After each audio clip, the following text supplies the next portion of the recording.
Yo les amis, j'espère que vous allez tous très bien. Liverpool sera-t-il champion? Mediapro sort du silence, la Bundesliga se prépare déjà à la reprise, et au moins 3 rumeurs de transfert. On parle de toutes les infos foot pertinentes de la journée dans ce nouvel épisode du Sprint. C'est parti.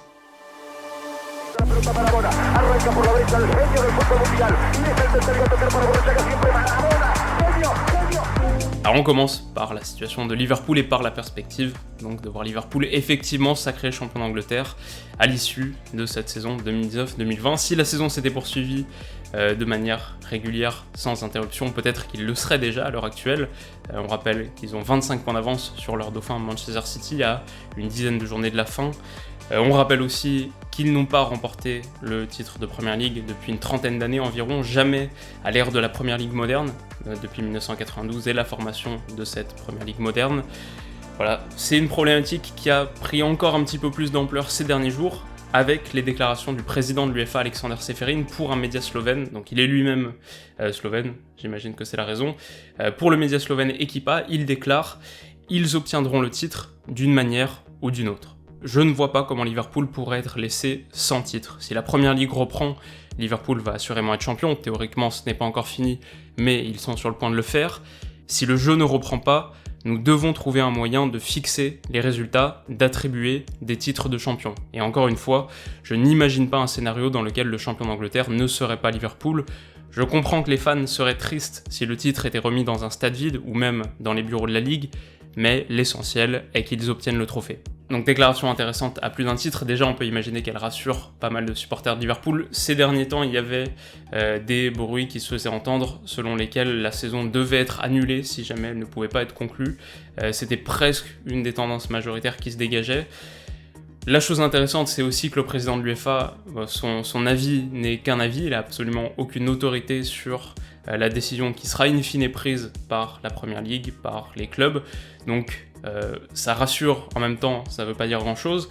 Peut-être le point le plus notable de toute cette déclaration et de toute cette interview, c'est l'idée qui est énoncée par le président lui-même, alors qu'il y a quelques jours, il faisait un scandale auprès de la Ligue belge, et voilà le courrier véhément qui rappelait que les championnats ne devaient pas être prématurément interrompus, qu'il fallait absolument jouer la saison jusqu'à son terme. Là, dans cette interview, Alexander Čeferin, quelque part, ouvre la porte à cette possibilité. Alors, si jamais le jeu ne reprend pas, nous devons trouver un moyen de fixer les résultats, d'attribuer des titres de champion. À mes yeux, c'est quand même une vraie évolution dans la posture, donc les semaines qui viennent apporteront leur lot d'enseignements, et à mon avis, on commencera à être vraiment fixé d'ici 10-15 jours. Je pense qu'on aura vraiment beaucoup plus d'éléments, et on s'approchera d'une solution potentielle. Mais cette possibilité est donc ouverte par le président de l'UEFA lui-même, et ça mérite d'être souligné. Alors toujours sur le même thème, et cette fois une interview donnée par Sadio Mané à Talksport, le média anglais. « Je ne me sens pas encore champion. J'aime mon métier, j'aime le football, je veux gagner sur le terrain. Je veux gagner les matchs et remporter le trophée, c'est ce que j'aimerais.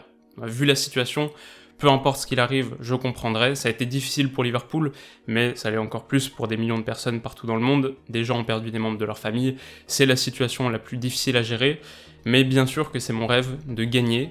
Si on n'arrive pas, je l'accepterai, ça fait partie de la vie. On espérera pouvoir gagner l'an prochain. » Donc voilà, tout ça est intéressant parce que ça met en lumière une autre partie de l'équation.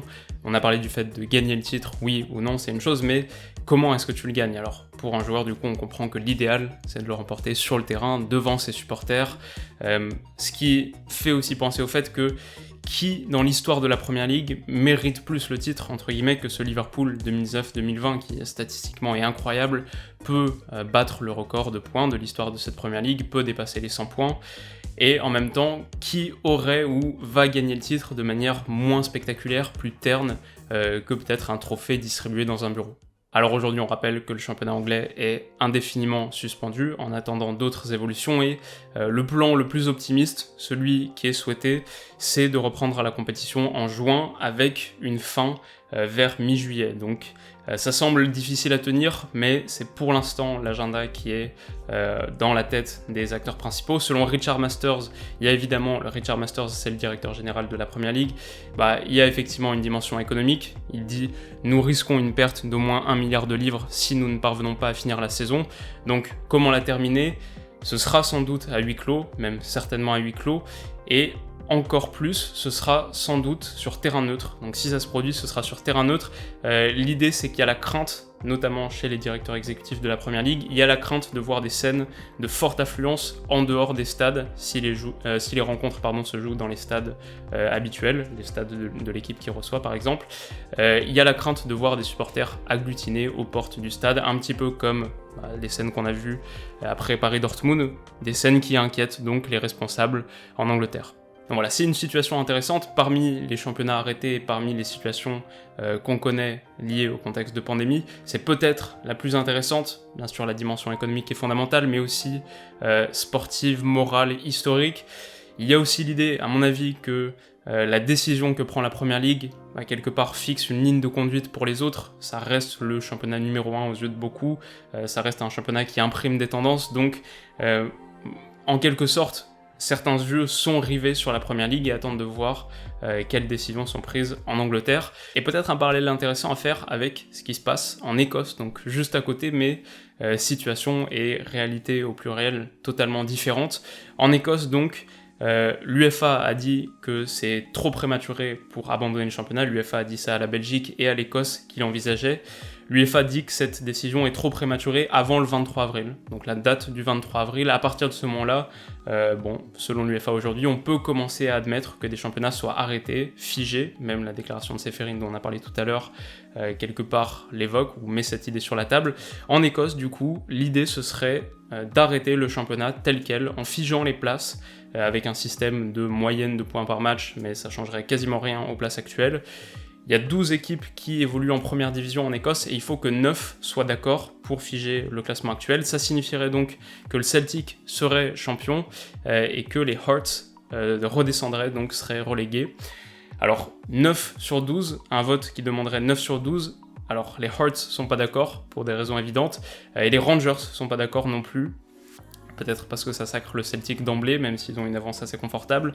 Mais les 10 autres seraient d'accord et donc les votes devraient commencer à être agrégés, recensés à partir de la fin de cette semaine. On peut se poser la question pourquoi, donc qu'est-ce qui motive une ligue à prendre cette décision aussitôt, parmi les premières en Europe. La chose intéressante à considérer, c'est qu'en Écosse, la réalité différente, c'est qu'il y a finalement assez peu d'argent qui provient des droits télé. Donc en proportion, les droits télé sont pas... C'est assez rare peut-être, mais c'est pas la dimension la plus rémunératrice du championnat, ils sont même assez faibles en Écosse.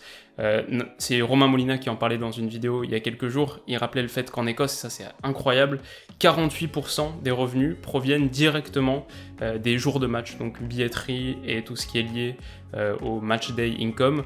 48%, je crois qu'en France c'est moins de 10%, je crois que la moyenne en Europe c'est entre 12 et 15%, c'est énorme et du coup pour eux, entre le fait de jouer à huis clos ou de pas jouer du tout, c'est à peu près la même chose.